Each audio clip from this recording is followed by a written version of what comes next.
everybody. Welcome to the podcast. This is the JRPG Report, episode 198. The last few days of 2021 are here. Looking forward to an awesome 2022.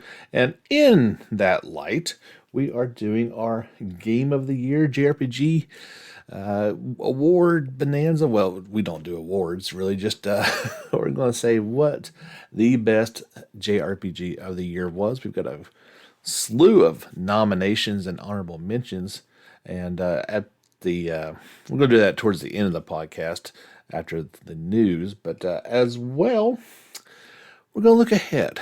Some of the titles that have been confirmed for 2022, and a few that are probable.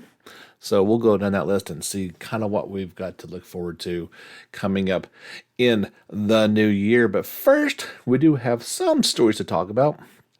As I mentioned last week, it's a slow news week, and honestly, a perfect time to do our two special topics at the end of the podcast. First up, though, we do have a release date for Relayer. That's the big mech battle space opera that's coming out from Katakawa Games and being published by Clouded Leopard Entertainment. Remember, if you will, originally they wanted to do a worldwide release simultaneously.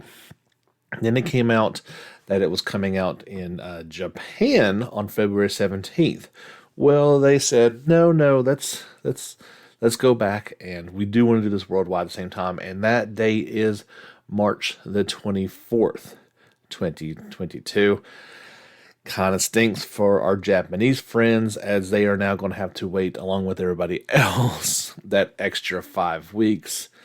But it is what it is, and that's what they wanted to do originally. So I'm glad they're able to meet that goal, but it does kind of stink for our Japanese friends.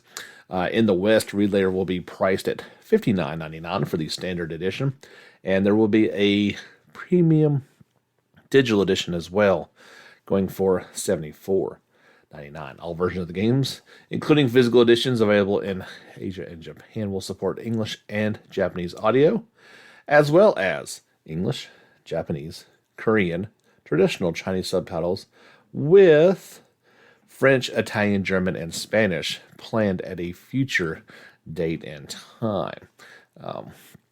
At this press release, Katakawa Games, they kind of explained what was going on. They apologized to the Japanese users for any inconvenience this may cause, but announced that they really want to do that global release as well. In that premium digital edition, you're going to get the full game. You get the season pass, original soundtrack, Into the Lost Code, and a dynamic theme for PlayStation 4 only.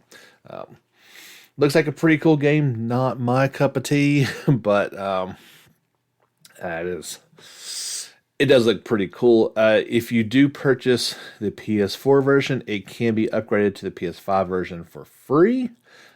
When upgrading, you can also transfer your data.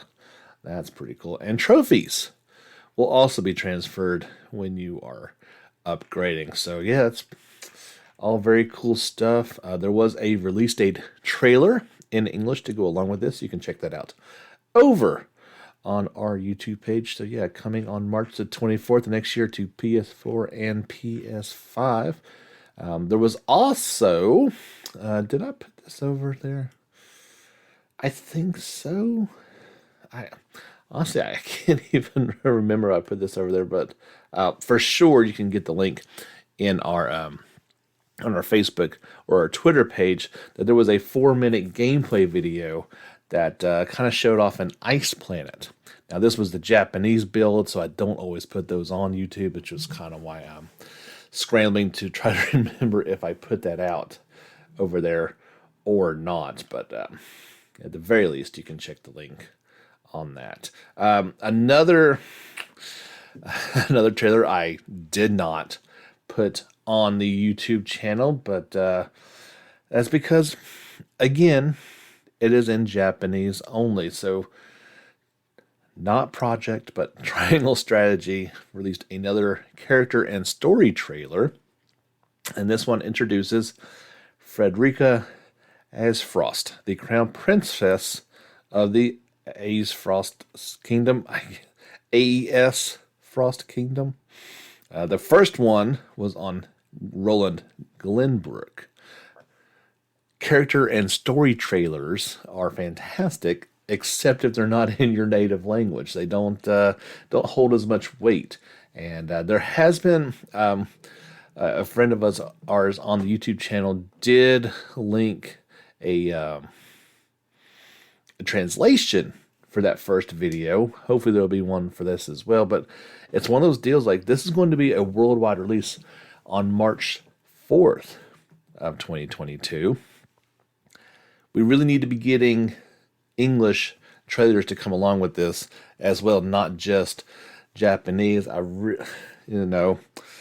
has been a couple people voice concerns that, in particular, after Neo: The World Ends With You, Square Enix kind of didn't pub it maybe as much as people would have wanted to.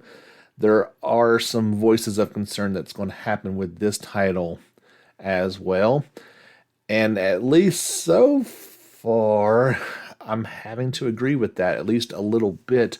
In particular, instances like this, that you get a really high quality trailer that looks to explain quite a bit of what's going on.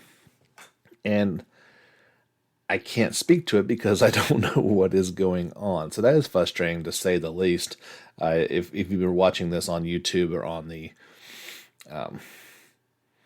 on the YouTube version of the podcast, you've been seeing the trailer that's been playing as I've been talking, and yeah, it looks like a really cool game. We'd like to learn some more about it, but just haven't been able to get that piece of information that we've really been looking for that you can get from a good trailer. But yeah, this game's still coming out on March the 4th of next year, exclusively from the Nintendo Switch.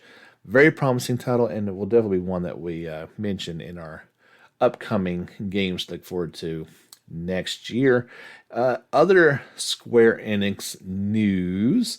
This is a kind of heavy on the Square Enix front this week. Dragon Quest X, the online-only, Japan-only game, offline version of it, called Rise of the Five Tribes Offline, was supposed to come out on February 26th. It has been pushed back in Japan to a summer 2022 release window. It's coming out for PS5, PS4, Switch, and PC via Steam. I think I read that this summer is the 10-year anniversary of Dragon Quest X. Yeah, that makes sense.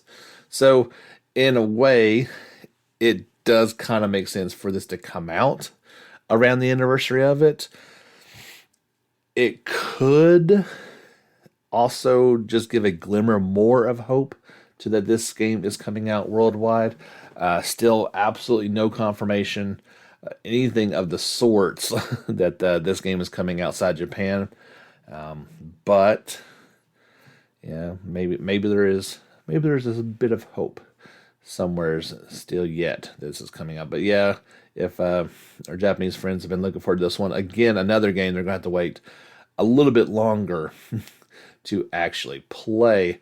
This was an interesting story. Final Fantasy Tactics director and writer, also the director, designer, producer, and writer for Vagrant Story, Yasumi Matsuno, is reportedly working on a game. At least he is writing the scenario for another game. This comes from Final Fantasy series creator my Japanese pronunciation is not very good today. Hironobu Sakaguchi. We're going to get into this a little bit here in just a moment. How, if you recall, I think last year, I know we did it, maybe the year before, they interview a bunch of game developers in Japan and kind of ask them what they were looking forward to. He said, let's see, quote, I don't know the exact quote, but he did say he was looking forward to what he was working on. And they heard he was working on a new game. Now, It's been a little while since we've heard anything from Matsuno. Of course, he left Square Enix in 2005. He was acting as the creator on the Final Fantasy Tactics series, as well as very good at story. He wrote the original concept for FF12, but then left. Reportedly, Sakaguchi never played Final Fantasy 12, kind of in protest to that. There's some sort of weird story that goes along with that. Matsuno briefly worked at level 5. He was working on Unsung Story last year in 2020. Now, notably, he also wrote the scenarios for both the Return to Ivalice and Save the Queen side stories in Final Fantasy XIV. So, could be he's working on something again for 14. Could be something completely new that we don't know of. But yeah, if you are a fan of FF Tactics and Vagrant Story and his work obviously on Final Fantasy XIV, this is probably some news that you'd like to hear a little more about. And as soon as I hear something, I will let you know. One final bit of FF16 news, or I guess one final bit of Square Enix news, then we'll move on, and that is about Final Fantasy XVI. Previously, it was reported from Naoki Ishida that there would be an update sometime before the end of 2021 on the game, and if you're looking at your calendar, it is 2 days away. And again, they're not going to make that window. So he kind of came out with a press conference or a news release, something like that, and said, okay, well, here's the full message. He says, when we last spoke, I promised to have more information on FF16 sometime later in 2021. However, I regret to inform you that I was unable to keep that promise, as complications stemming from the ongoing COVID-19 pandemic have delayed the game's development by almost half a year. Not good, but it's kind of the way they've all. We saw delays of at least half a year, if not a year, on most titles. So, as the latest addition to the Final Fantasy series being developed for PS5, FF16 has amassed a sizable team composed of talented creators from around the world. However, in an effort to offset the effects of COVID-19, we've had to decentralize that workforce by permitting staff to tackle their assignments from home.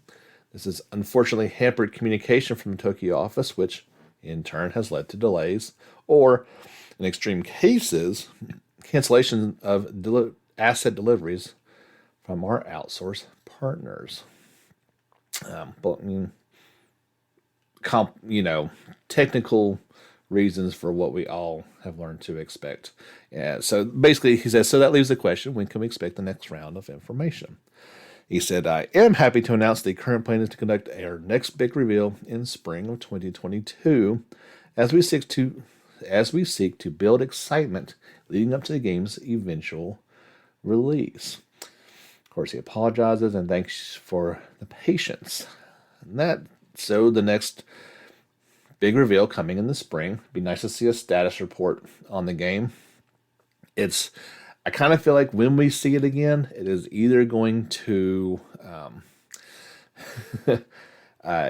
solidify my concerns for the game, moving in a much more action, almost Devil May Cry direction, or those fears will have been overblown and it looks something more like Final Fantasy that we have known and loved over the years.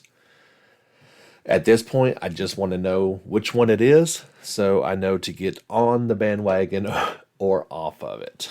And you kind of hate to be that way with a series as beloved as Final Fantasy is, but that is exactly where we're at right now with this series, and we have the proof in 15 to know direction that it's went, and we'll see where it goes in the future. But yeah, as soon as something pops up in the spring, I'll bring that information to you.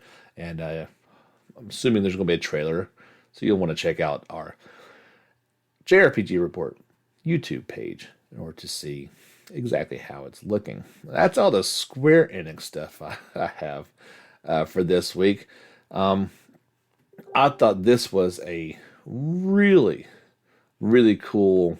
It's not a story, but a an article on the Facebook page for Fantasy Anime. Never heard of it before, but it was shared in a group that I follow.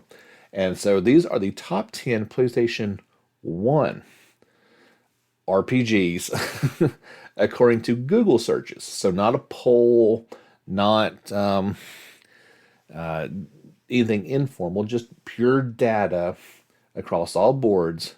So it's not just going to be about the game. Could be people looking for images. Could be, in the case of one of these things, one of these titles on here, not related to the game necessarily, but at number one, you might have guessed this, especially if you're lumping in subsequent releases, is Final Fantasy VII. Not surprising at all with Remake. It's probably going to be thrown in there as well. Number two, and that's why I put the air quotes up if you're seeing the video of it for it, is Castlevania Symphony of the Night. A fantastic game with RPG qualities. Sure, certainly not a JRPG by any stretch of the imagination. Number three, and why I preface that with it doesn't necessarily involve just games, is Vagrant Story. Might not have been what you would have guessed there. And somebody pointed out that perhaps the reason why that is so high is there was a Japan released book for the game that was extremely popular, so probably helped bump it up quite a bit. At number 4 is Chrono Cross. Number 5, Final Fantasy IX, followed by FF8 at number 6. Number 7 is Xenogears. Number 8, Legend of Dragoon. Number 9, Final Fantasy Tactics. And number 10 is Parasite Eve. That's a pretty heavy list. Most of those is exactly what you would envision when you think of JRPGs on the PlayStation 1. But it was just kind of cool to see, like just that pure data, right? And yeah, FF7's popular. No real surprise there, but yeah, it's just cool to kind of see and look back on some of those games of yesteryear. Atlas, they've been in the news here and there, mostly with their Persona 25th anniversary, but in an interview with Famitsu, Shinjiro Takada of Atlas's first creative development department shared that the developer would like to release a new game in 2022. As we would all like to see a new game from Atlas in 2022. However, Takada went into detail, revealing that the new game Atlas plans to release could have the potential to become a pillar for the company. He continued. He mentioned that the development team is currently hard at work on the title. Alice's Katsuro Hashino offered up an update on Project Re-Fantasy in the same piece. Takada's quote is saying, "I chose the word challenge as the key word for 2022 with the hope that we will be able to release a game that could potentially become a pillar for Atlas. The staff are currently working hard to develop a game that will be interesting and enjoyable to everyone." Additionally, Hashino revealed new details regarding the development of Project Re-Fantasy. He stated that while the development of the game has taken some unexpected twists and turns, the development of the title has reached its peak. For now, the team is working hard on development of the game. So, what does all that mean? We have speculated for many years on Project Re-Fantasy and what it is. As we've stated before, Atlas is 3 main development teams: Persona, Shin Megami Tensei, and Project Re-Fantasy. We know it's not a new Shin Megami Tensei title. 5 was just out. Pretty sure it's not Persona 6. Could it be an offshoot? Perhaps, but with the words pillar for the company, it almost sounds like that could mean a new IP, which would be Project Re-Fantasy. Now, we have seen precious little outside some images for this game. So, the idea that all of a sudden, without seeing the game in action at all, that we're going to get the game come out in 2022 sounds a bit far-fetched, but I'm hopeful. I've been very intrigued on what this game could be. Atlas has a proven track record of delivering some outstanding content, so Fingers crossed that it does. We're going to talk a little more about 2022. I've said this before. I feel like it's kind of a down year as far as projected releases, as far as JRPG goes. Now, outside of JRPGs, I think it's going to be a really big year. I just think that this is kind of a down one. And at the end, I'm going to talk. We'll talk about the games that came out this year, and then the ones that are supposed to come out next year. And you're going to see, at least in my opinion, there's a. Well, I didn't mean to bump the mic there. There seems to be. There's not a balance to the force. This one definitely seems to be a little more this year, but maybe a game like this coming out of seemingly nowhere could help balance the scales just a little bit. But we'll wait and see. As soon as I hear something, of course, I will let you know. In other Atlas sort of news, not really, but it was revealed today, PlayStation Plus. They give out 3 free games every month. Rarely do they toss a JRPG out there, but they are this month. As you recall, they did FF7 Remake, I think last summer, something like that. In January, you can pick up Persona 5 Strikers. I didn't love the game. Okay, let's put it this way. I love the story. I didn't love the gameplay, but you're paying for PS Plus anyway, and a free game like that, outstanding. Definitely continues the story of Persona 5. So if you have not experienced that, there's a perfect time to pick that game up and enjoy it. Also, you're getting Deep Rock Galactic and Dirt 5, but we really don't talk about other games other than our beloved genre. But yeah, it's definitely. I don't mention PlayStation Plus very often. It seems like I mention Game Pass a lot more. Of course, there's a lot more releases on that each and every month for Xbox. This is only 3 for Plus. But yeah, pretty cool stuff. This was just a ridiculous story. You all know me and my love of the Atelier series, in particular for Miss Riza. There's limits though, and this might be it. Koei Tecmo released a life-size Atelier Riza standee or wall sticker. Yeah, consumers will be able to obtain these of either Riza or Lala. Pre-orders are available immediately and will remain open for just another week. So if you're wanting to get on this, you gotta hurry. Follow the links in the article if you'd like to do that. International shipping is available. There you go. The life-size wall sticker. You guys might have some big wall stickers. You can't see it on our videos, but over on my other wall, I have a not life-size, but a giant sticker of Mario and Yoshi. My daughter got that for me, and it's beloved, of course. It was not quite this expensive. This lifetime, both stickers are going for $191 each. If you want a standee, it'll cost you $287. Whew, that's a lot of money for a questionable item to begin with. That is a lot of cash. Now they did say that items will ship when they are ordered, and there's no limit. So if you've got tons of money to burn and want a bunch of these standees and stickers, you are free to do so. Go right ahead.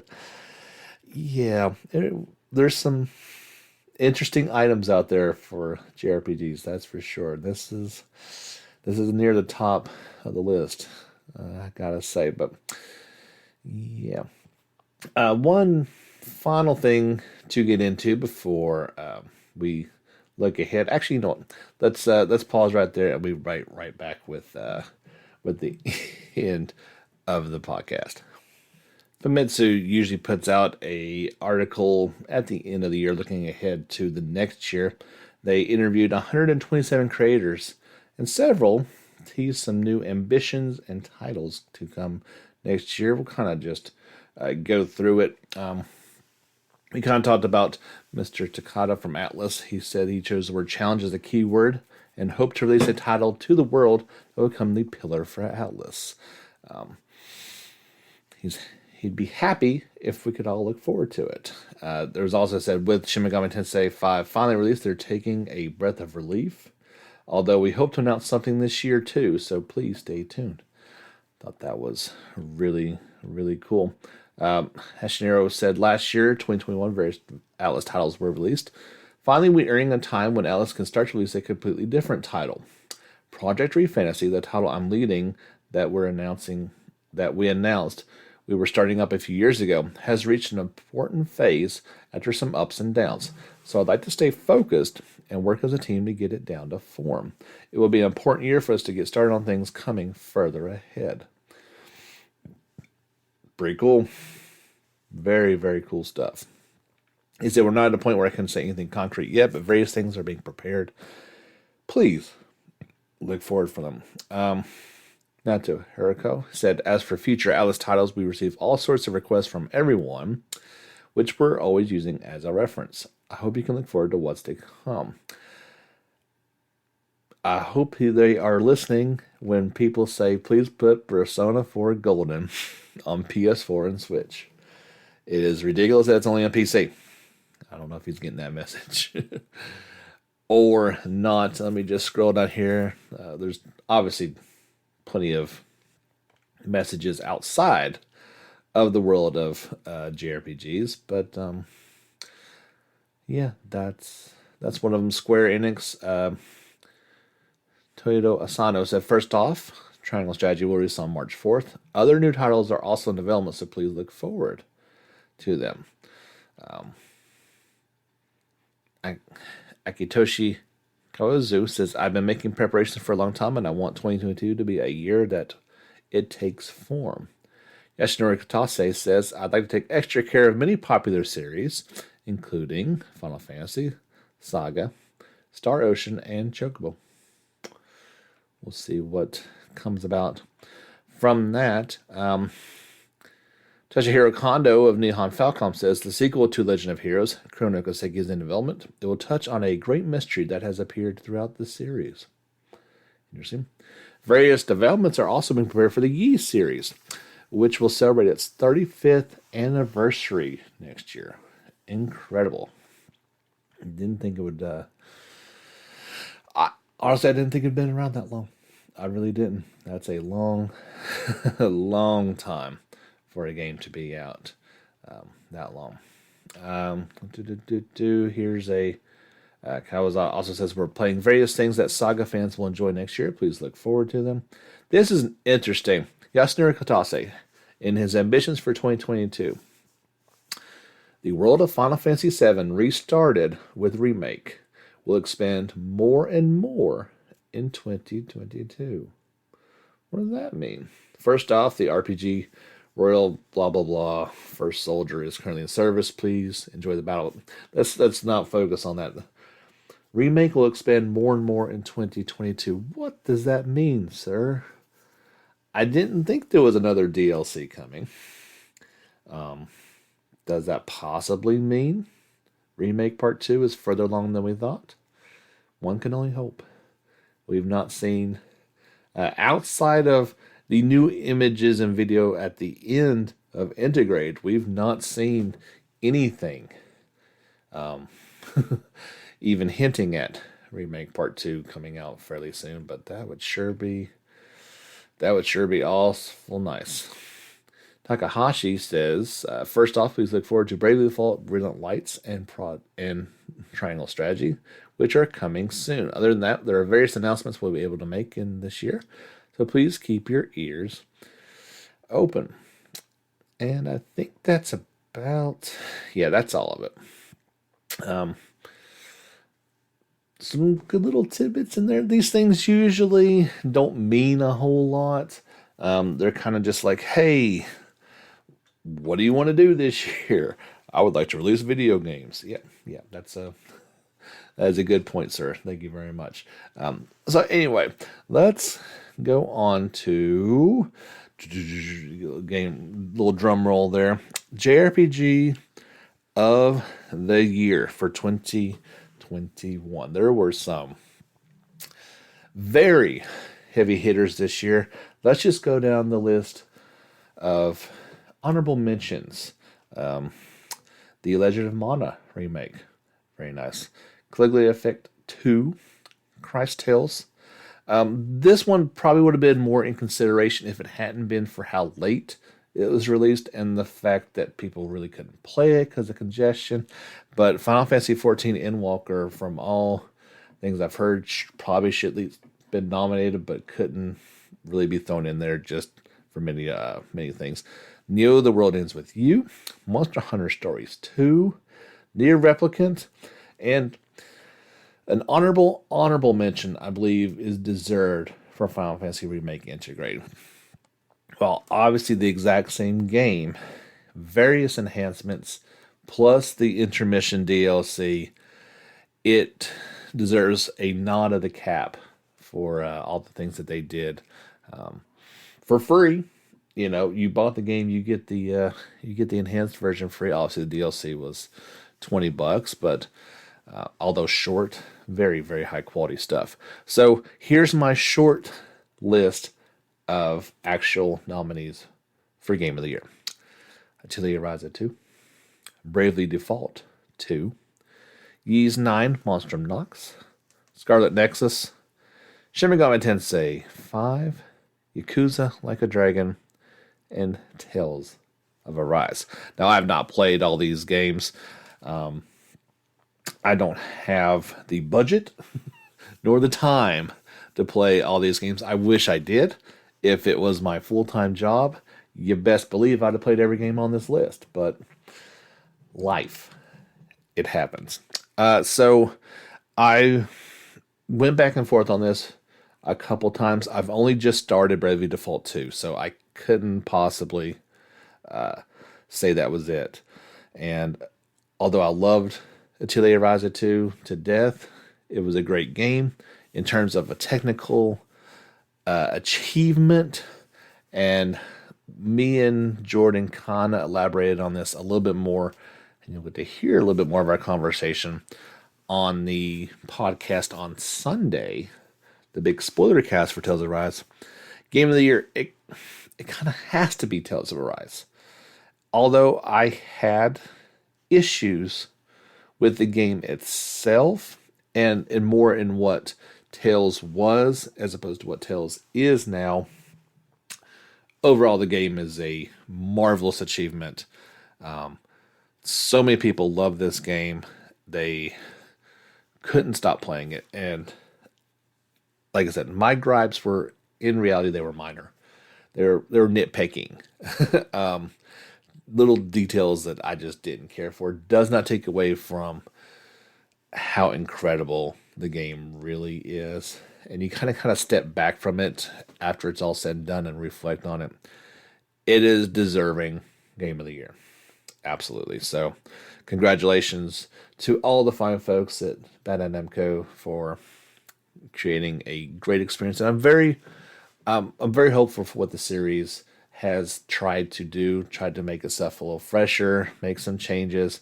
Changes are not easy to make. There are people like me who stand in the way of necessary changes. So congrats to them for what they achieved with everything that went on with the pandemic and all the challenges that it presented as well. A very high quality product.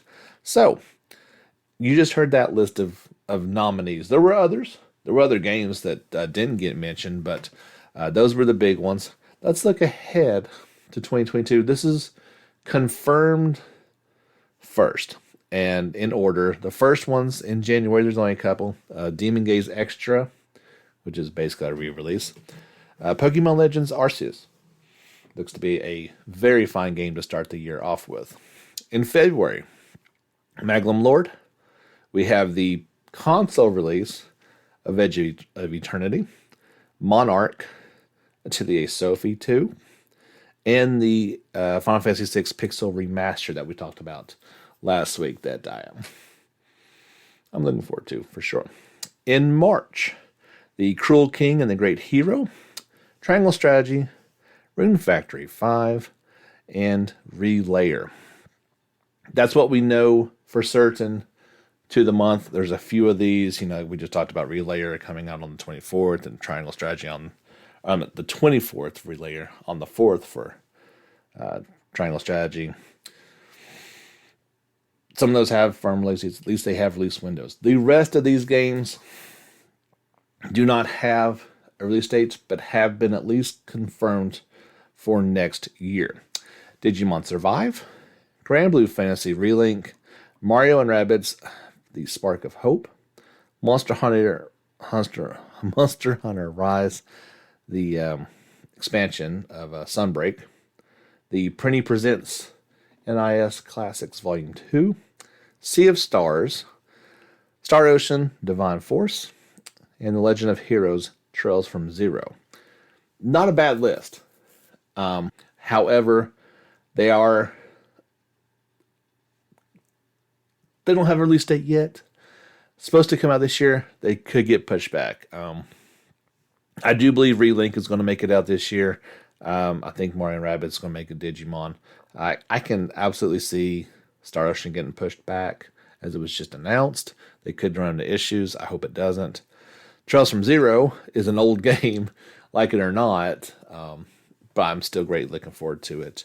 Of course, the maybes, and I'd put a low percentage on one of these, but I think it's a fairly good bet that we get Sacrifier, and I think it's a pretty half decent bet that we get Dragon Quest III, the 2D HD remaster. I give it a fraction of a percent that we get Final Fantasy XVI or Remake Part 2. Those would be very, very, very big maybes. But, it's not a bad list of games to look forward to next year. Not at all. There are certainly some gems in there that I'm looking forward to. But I think we had a pretty good year in 2021. I think some of these were pushed back. I mean, obviously something like Tales of Arise was supposed to come out in 2020. It got pushed back a year. There was plenty of these that got pushed back to make this past year a little more congested, a little harder on the wallet. With these games being the length that they are, it's hard to purchase all the games that you'd really want to. And even once you do, sometimes they go right in the backlog. I mentioned I just started Bravely Default 2. I've also got Yakuza Like a Dragon sitting right there behind me. The PS5 version, no less. I haven't had a chance to really get into it yet. But maybe, and I've just speaking personally, maybe 2022 is the year of the backlog. Would that be such a bad thing? Save a few bucks, play through the backlog. Obviously, there's a few on here. If I'm looking at games that I can't do without, the really Star Ocean I really, really want, and Sea of Stars, as well as Granblue Fantasy Relink. I feel like I'd like to play Edge of Eternity. I really would. I'd really like to play the Pixel Remaster, but I've got the game.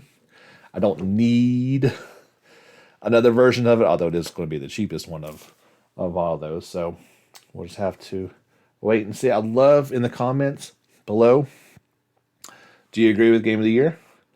Do you think it should be something else? And what's your most, I was going to say is some bad English, but what title are you looking forward to most that is supposed to come out next year? Did I miss one?